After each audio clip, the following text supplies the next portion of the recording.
پھر اسی طرح اللہ تعالیٰ کی حمد و ثنا کے جو کلمات ہیں، مثلا لا الہ الا اللہ وحدہ لا شریک لہ لہ الملک و لہ الحمد وہو علی کل شیء قدیر۔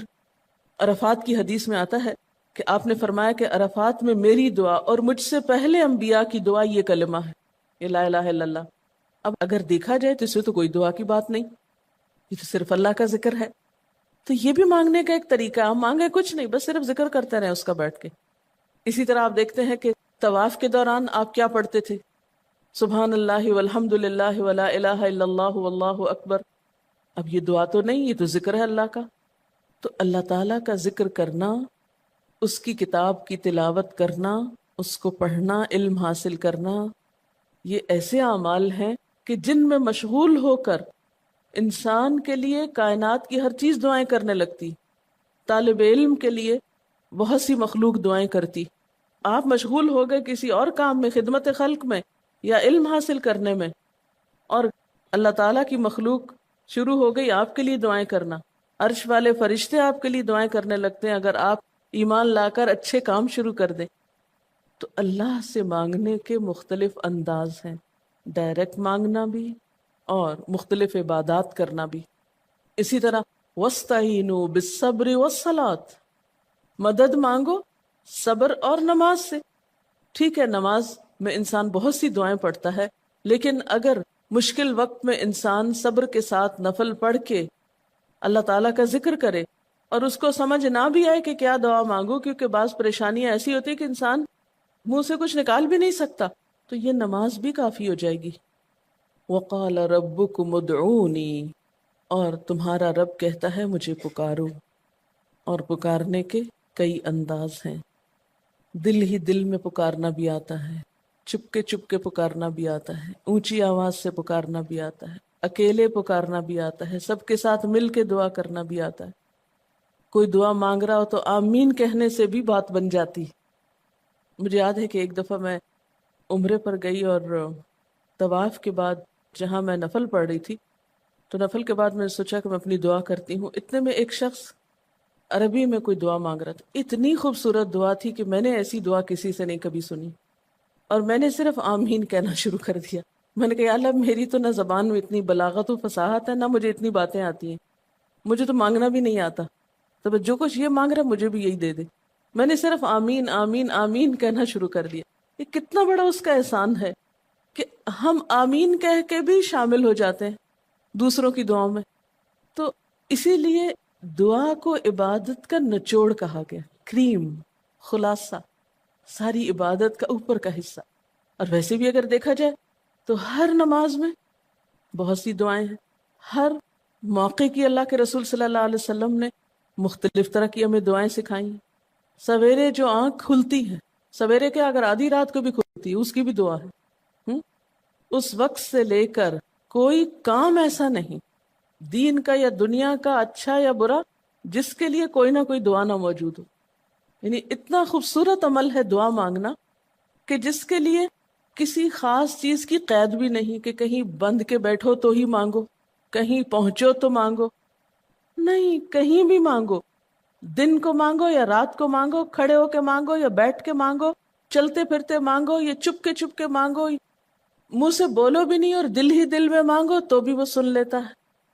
کسی بھی طرح مانگ سکتے ہو، کہیں بھی مانگ سکتے، کچھ بھی مانگ سکتے ہو۔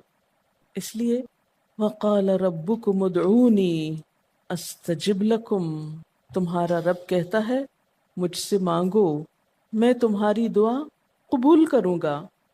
اور آپ کو پتہ ہے کہ ربکم یہ صرف مسلمانوں کا رب نہیں، رب تو ساری مخلوق کا ہے، کافر کا رب بھی وہی ہے، خواہ وہ مانے یا نہ مانے۔ اس لیے قبولیت دعا کے لیے مسلمان ہونا بھی شرط نہیں، اگر کوئی کافر بھی اللہ کو پکارتا ہے، اپنے رب کو پکارتا ہے، تو وہ اس کی بھی سنتا ہے، اور خصوصاً اگر وہ مظلوم ہو، کسی نے اس پہ ظلم کیا ہو، تو وہ فریاد فوراً اوپر پہنچتی ہے، خواہ وہ مسلمان نہ بھی ہو۔ اس لیے یہ جو دعائیں ہیں یہ آپ سب کو بتا سکتے ہیں، مسلمز، نان مسلم، سب کو سکھا سکتے ہیں، تاکہ وہ اپنے رب کو پکارے اور رب ان کو ہدایت دے۔ اور پھر آپ دیکھیں گے کہ دعا کے ذریعے جو اللہ تعالیٰ پر اعتماد بیٹھتا ہے، اور اگر وہ خصوصاً یہ کہ جلدی قبول ہو جائے، تو اس وقت جو ایک خصوصی شکر کی کیفیت آتی ہے، لیکن یہ کہ مایوس نہیں ہونا۔ بات میں یہ کر رہی تھی کہ اس کے لیے کوئی شرط نہیں کہ کوئی شخص بہت نیک مسلمان ہو یا بہت اچھا مسلمان ہو، وہ تو گناہ گاروں کی بھی سنتا ہے۔ اس لیے بعض اوقات لوگ جب مایوس ہونے لگتے ہیں نا کہ ہم تو بہت گناہ گار ہیں، ہماری نہیں سنی جائے گی، تو انہیں مایوس نہیں ہونا چاہیے۔ مایوس ہو کے کہاں جائیں گے سننے؟ کس سے مانگنے جائیں گے؟ ان کو بھی پکارنا چاہیے، خواہ کوئی کیسے بھی گناہ میں ڈوبا ہوا، کیسی بھی حالت میں ہو، اور اس کے لیے بھی مانگنا چاہیے۔ حتیٰ کہ کافر جب تک زندہ ہے، اس کی صحت کے لیے، اس کی ہدایت کے لیے، اس کی خیرخواہی بھلائی کے لیے بھی آپ خوب دعائیں مانگ سکتے ہیں۔ آپ صلی اللہ علیہ وسلم ابو جہل کے لیے بھی دعا کرتے تھے، یا حضرت عمر کے لیے کہتے تھے کہ ان دونوں میں سے کسی ایک کو تو ضروری ہدایت دے۔ تو دعا ہر حال میں فائدہ دیتی ہے، ان مصیبتوں میں بھی فائدہ دیتی ہے جو اتر چکی ہیں، ان میں بھی دیتی ہے جو نہیں اتری۔ دعا تو ابلیس کی بھی قبول ہوئی تھی، اس نے قیامت تک زندگی کی دعا مانگی تھی، اس کی بھی قبول کر لی گئی۔ اس نے کہا تھا قال انظرنی الی یوم یبعثون، قیامت تک کے لیے مجھے مہلت دے کہ میں انسانوں کو بھٹکا سکوں۔ تو اللہ تعالیٰ نے کہا جاؤ، تمہیں مہلت دی گئی۔ اس لیے یہ خیال تو اپنے دل سے سب نکال دیں کہ ہماری دعا نہیں قبول ہوتی، سب کی ہو سکتی۔ شرط یہ ہے کہ آپ واقعی دعا مانگ رہے ہوں۔ ہاں، جو غافل دل سے مانگے اس کی نہیں قبول ہوتی، کیونکہ وہ مانگ نہیں رہا، وہ تو بس صرف ایک فرض پورا کر رہا ہے، وہ بظاہر دیکھنے میں مانگنے کا عمل نظر آ رہا ہے لیکن حقیقت میں مانگ نہیں رہا۔ تو حدیث میں آتا ہے کہ اللہ تعالیٰ غافل دل کی دعا نہیں قبول کرتا۔ بس کچھ ادب یہ ضرور سکھائے گئے کہ انسان قطع رحمی کی دعا نہ کرے، گناہ کی دعا نہ کرے، غلط کاموں کی دعا نہ کرے، اور پھر ساتھ یہ کہ دعا کرنے کے بعد مایوس نہ ہو، دعا میں جلد بازی نہ کرے، کیونکہ اللہ تعالیٰ نے قبولیت دعا کا وعدہ کر رکھا ہے۔ استجب لکم، میں قبول کروں گا تمہاری دعائیں۔ ہاں، یہ ضرور ہے کہ قبولیت کی شکلیں مختلف ہوتی ہیں۔ بعض اوقات تو انسان کو بالکل وہی مل جاتا ہے جو وہ چاہتا ہے، بعض اوقات وہ نہیں ملتا جو وہ چاہتا ہے، بلکہ وہ دے دیا جاتا ہے جو اس کو زیادہ ضرورت ہوتا ہے۔ یعنی ہمارا تو علم اتنا محدود ہے نا، ہم ایک چیز مانگ رہے ہوتے ہیں جو ہمارے حق میں کوئی زیادہ اچھی نہیں ہوتی، اللہ تعالیٰ ہمارے لیے ہم سے بڑھ کر مہربان ہے، وہ ہمیں وہ نہیں دیتا بلکہ وہ دیتا ہے جو ہمیں اس سے زیادہ فائدہ دے سکتا ہے۔ اگر آپ اپنی گزشتہ زندگی کی دعاؤں پہ ایک نظر ڈالیں تو ہم کتنی چھوٹی چھوٹی چیزیں مانگتے رہے ہیں، اور اللہ تعالیٰ نے ہمیں اس سے بڑھ کر عطا کیا ہے۔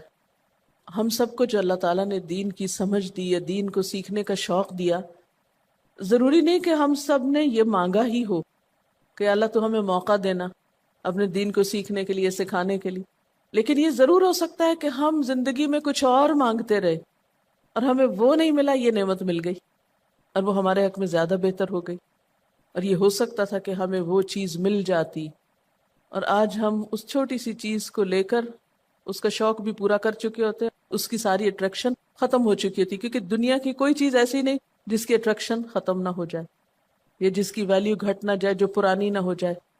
لیکن قرآن کا علم ایک ایسا علم ہے جو ہر دم نیا لگتا ہے، ہر دم زندگی دیتا ہے، خوشی دیتا ہے، سکون دیتا ہے، ایک راحت ملتی ہے، یہ پرانا نہیں ہوتا۔ پھر اسی طرح یہ بھی ہوتا ہے کہ بعض اوقات انسان کی کوئی آفت ٹال دی جاتی، آپ مانگ رہے ہیں رزق، تو وہ رزق میں برکت تو نہیں ہوتی مثلاً، لیکن کوئی بیماری آپ سے ٹال دی جاتی کہ خدا نہ خواستہ آپ کو اگر مال مل بھی جائے اور ایسی بیماری لگ جائے کہ سارا مال اس میں ڈوب جائے، تو مال بھی گیا اور تکلیف الگ۔ تو اللہ تعالیٰ اپنی رحمت سے آپ کو زیادہ مال تو نہیں دیتے، مگر وہ بہت بڑی بلا سے محفوظ رکھتے ہیں، کسی حادثے سے بچا لیتے ہیں، کسی ایسی پریشانی سے بچا لیتے ہیں کہ جس میں آپ کا سب کچھ ہی کھپ جاتا، کیونکہ ہمارے پاس کوئی رائٹ تو نہیں ہے، ہم کو ڈیزرو تو نہیں کرتے کہ ہر وقت ہم امن و امان میں رہیں۔ ہمارے اپنے گناہوں کی بدولت، کئی بیرونی اسباب کی بدولت کوئی مشکل، کوئی حادثہ، کوئی مصیبت کسی بھی وقت آ سکتی، جو دنیا میں مختلف لوگوں پر آتی رہتی۔ ہم ہر امن ڈیزرو تھوڑی کرتے ہیں، یہ تو اللہ کی عنایت اور رحمت اور نعمت ہے کہ وہ جو ہمیں دیے ہوئے یہ، اور یہ عین ممکن ہے کہ ہم کوئی اور دعا مانگتے ہوں اور اللہ تعالیٰ اس کی بجائے ہمیں عافیت میں رکھے ہوئے ہو، ایک پرسکون زندگی دیے ہوئے ہیں ہمیں، کہ ہمارے ہاتھ پاؤں سلامت ہیں، ہم بول سکتے ہیں، ہم دیکھ سکتے ہیں، ہم کھا پی سکتے ہیں، ہم چل پھر سکتے ہیں، ہم کسی کے محتاج نہیں ہیں. کتنا بڑا احسان ہے اس کا. اس لیے اگر کوئی دعا وقتی طور پر بعینہ ہی قبول نہیں ہوتی، بعینہ ہی کا کیا مطلب؟ ایز اٹ از، جس طرح ہم چاہتے ہیں، تو بھی کوئی بات نہیں، صبر کرنا چاہیے. لیکن یہ نہیں سوچنا چاہیے کہ نہیں اللہ تعالیٰ دعا نہیں سنتا. ایک اور جگہ پر بھی فرمایا وَإِذَا سَأَلَكَ عِبَادِي عَنِّي فَإِنِّي قَرِيبٌ أُجِيبُ دَعْوَةَ الدَّاعِ إِذَا دَعَانِ فَلْيَسْتَجِيبُوا لِي وَلْيُؤْمِنُوا بِي لَعَلَّهُمْ يَرْشُدُونَ. جب میرے بندے آپ سے میرے بارے میں سوال کریں تو آپ بتا دیجئے کہ میں قریب ہوں، بہت قریب ہوں.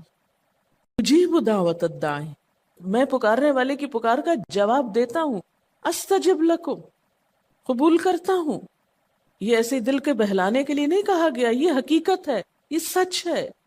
اس پر ہمارا ایمان اور یقین ہونا چاہیے پختہ، اور اس کو چھوڑ کر اوروں کے پاس نہیں جانا چاہیے، کسی اور سے نہیں مانگنا چاہیے، صرف اسی سے مانگنا چاہیے، کیونکہ یہ عبادت بھی ہے اور پھر وہ ہر چیز دینے کے قابل بھی ہے. اس کی قدرت، اس کا علم، اس کی رحمت ہر چیز پہ چھائی ہوئی ہے.